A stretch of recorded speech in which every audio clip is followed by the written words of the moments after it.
Hi and welcome. We're going to walk through the Allegretto by Mozart, a piece he wrote whilst he was in London, aged 8 or 9. We're in the key of F major, and much of this piece is made up of scales. He's being creative with scales in this piece. So definitely start with a warm-up. F major, perhaps that kind of thing, the other way around. Because those are the kind of things he's dealing with. He also uses contrary motion quite a bit, so work through some scales to get yourself in the tonality, and also do them in F minor, because the central section is of course in F minor. Now let's go through the right hand first of all. I think we want a very singing tone here. We want to be very aware of the 3 meter, the triple meter.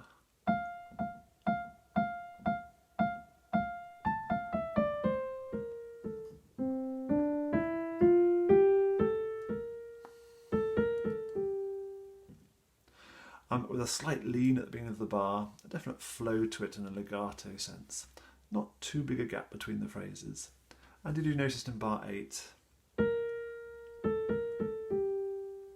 And that's the suggestion by the exam board, so let's follow it. Then, slight lean.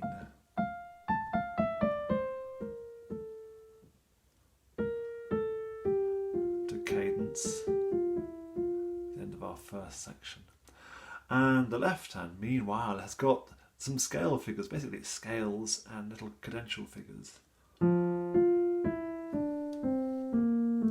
Second finger on that F will be important, just to keep the hand nice and relaxed.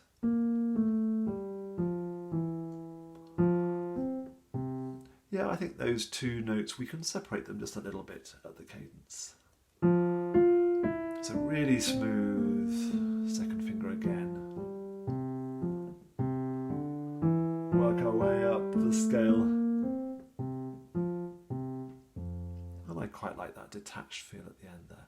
Let me play them both together now. I'm going at a slow pace, not a performance pace.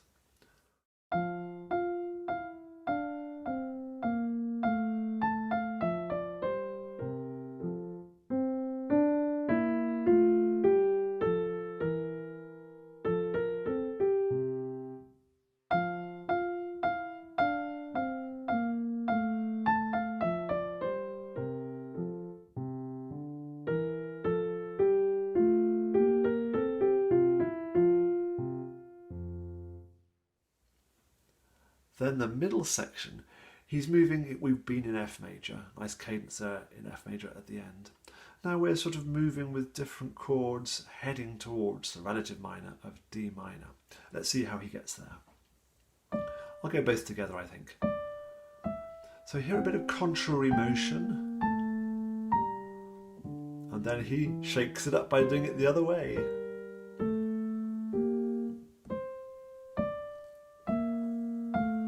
F chord.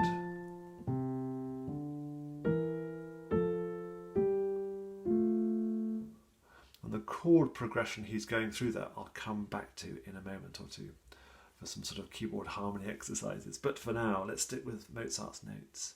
And then we have the section that's very definitely in D minor, and this will require taking apart. Let's look at the tricky left hand. Well, really smooth, very scalar, isn't it? I like putting my thumb onto that D there.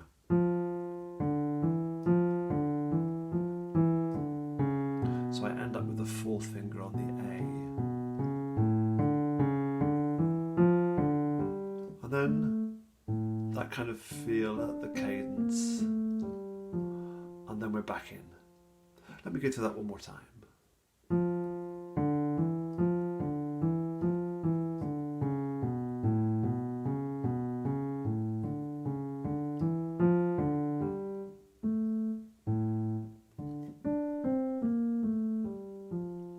Meanwhile, while that is all smooth and silky, the right hand is detached.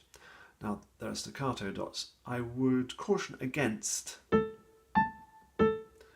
doing an overly lifty, handy, short, detached thing, but rather make sure that they are detached.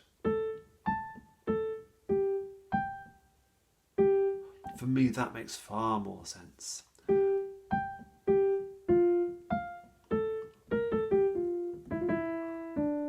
And again, we're going to follow the guidelines in the exam booklet. Start on the E, little shake, that'll be on the beat. One more time.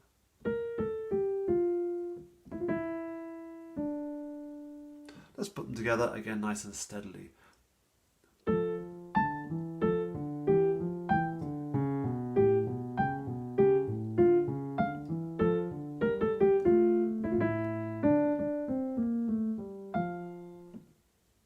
Now, I would suggest that bit will need a bit of practice. It's difficult getting that legato with this staccato. This doing scale things and moving around with these octave leaps. Very, very tricky. Perhaps try this.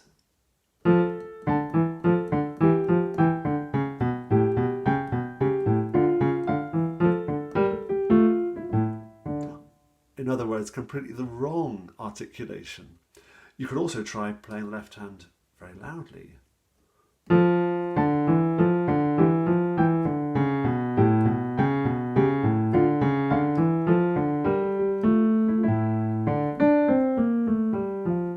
It really helps us to concentrate our mind and separate the two hands. So drill that bit. And now from bar 31, it's material that of course looks very, very like the beginning, but with some subtle changes to keep us on our toes, Mozart being very creative. Let's go nice and slowly. Feeling the first beat of the bar. So now he's going to have a scale in thirds. And that octave left hand can easily catch us out, especially because in the addition it's the start of a new line. I'm tempted to play that, but we've got to get our thumb under there to do that octave. Certainly play that separately.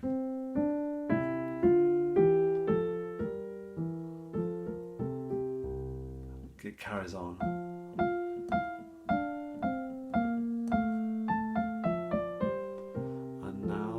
Same sort of idea, we're now in parallel.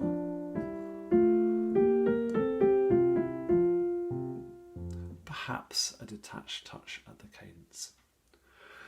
We're now in for this middle section, just 16 bars long, shorter than the first section, but we are in the tonic minor, we're in F minor. So again, work out the tonality.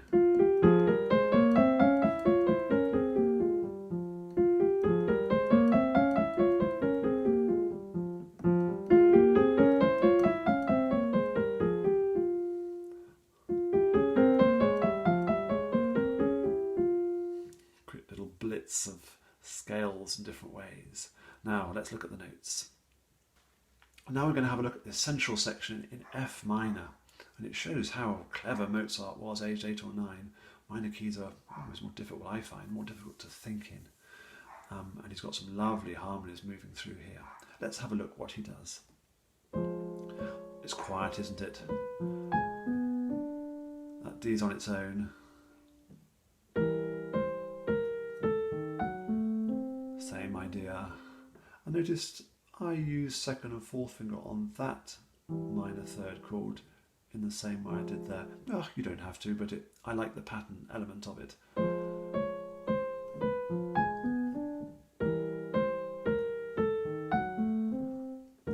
Do get the third down to there, that's quite important, I think. And here we have chromatic contrary motion.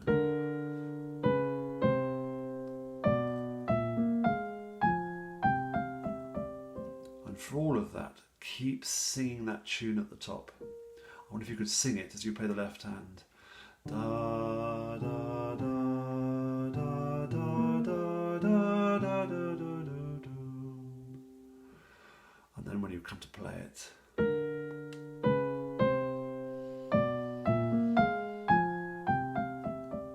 or you could do a key straight out and sing and play at the same time.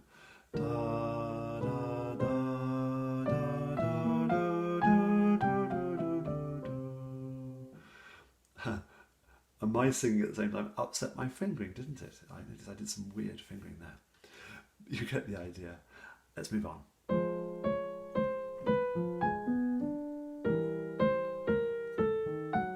Similar idea, but this time he wants to end in F minor.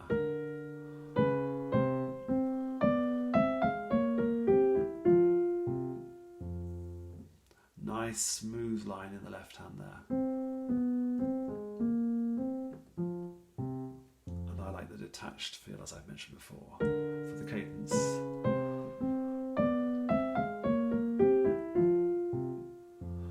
And then pretty much straight back in. Between each section, we don't want a hiatus, I don't think. Yeah, a slight pulling back, a slight rit, but basically keep a sense of a beat in your head and go straight in one section into the next.